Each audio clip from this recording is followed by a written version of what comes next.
Hey guys, Toast here. Today we're going to review and discuss the SMLE MKIII, the starting bolt-action weapon for the Scout class in Battlefield 1. We're going to discuss the stats of each of the variants, attachments, the situations in which the weapon excels, and some tips when playing with this particular weapon.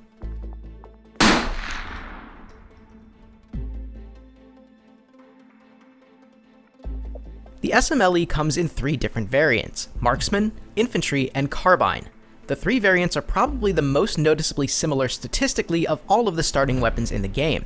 All three variants have the same maximum damage of 100 and minimum damage of 80. They all have the same damage drop-off, but unlike weapons from other classes where the damage is at its highest from point blank out to a certain distance, the snipers in Battlefield 1 have an arced damage scale. The SMLE MKIII starts by dealing its minimum damage from 0 out to 20 meters, it then slowly increases from 20 meters out to its maximum damage at 40 meters, where it stays until 75 meters before again dropping back off to its minimum damage at 113 meters.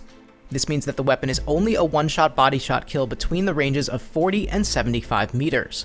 All other distances will require a headshot in order to secure a kill thanks to the 1.7 times headshot multiplier. Now, the Scout class in general needs to pay more attention to where on the body they're shooting than any other class, because while the upper torso provides you with full damage, if you hit an enemy anywhere on the arms, both upper and lower, anywhere on the lower torso, or anywhere on the legs, you're going to be receiving a 0.96 times damage multiplier, meaning that even at the 100 damage range you still wouldn't be capable of a one-shot kill. The rate of fire for all variants is 52 rounds per minute, cementing its status as the second lowest rate of fire for non-level 10 sniper rifles, second only to the Gewehr 98.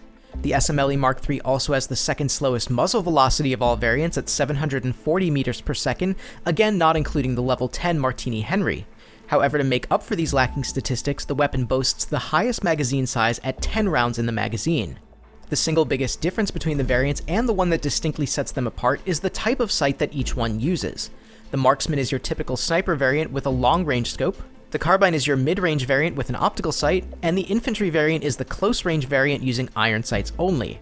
While there are some differences between the spread and recoil, with the Infantry variant having the lowest recoil and the Carbine variant having the lowest spread, you can't really notice too much of a difference because of the fact that they're bolt-action rifles, and you aren't capable of shooting fast enough for these statistics to have a significant impact.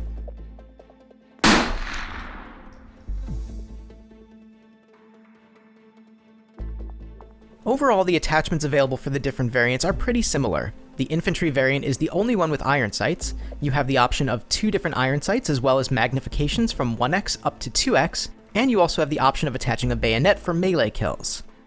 The Carbine variant is very similar to other optical variants. It features the same optical sight, giving you 2 circular reticles and 2 cross reticles. The magnification of this variant ranges from 1.25x up to 2.5x, and you can also attach a bayonet. The Marksman variant has a long-range scope that allows you to choose from cross, chevron, beam, and post reticles. It has a magnification of 2.5x up to 4x, and you can also attach a bayonet.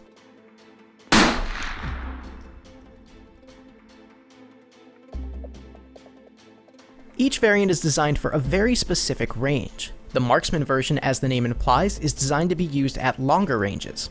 It has the highest magnification scope of all the variants, making it easiest to hit those far-out shots. The Carbine is your mid-range option due to the optical sight, and honestly the variant that I think is most beneficial with this particular weapon.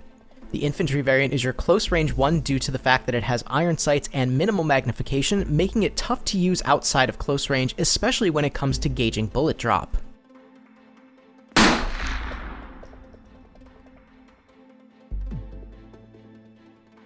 The SMLE MKIII is a bit of an oddball of the sniper rifles in the game. I say this because while its damage is on par with other rifles in terms of absolute min and max damages, it has the most short-range arc for its damage ranges.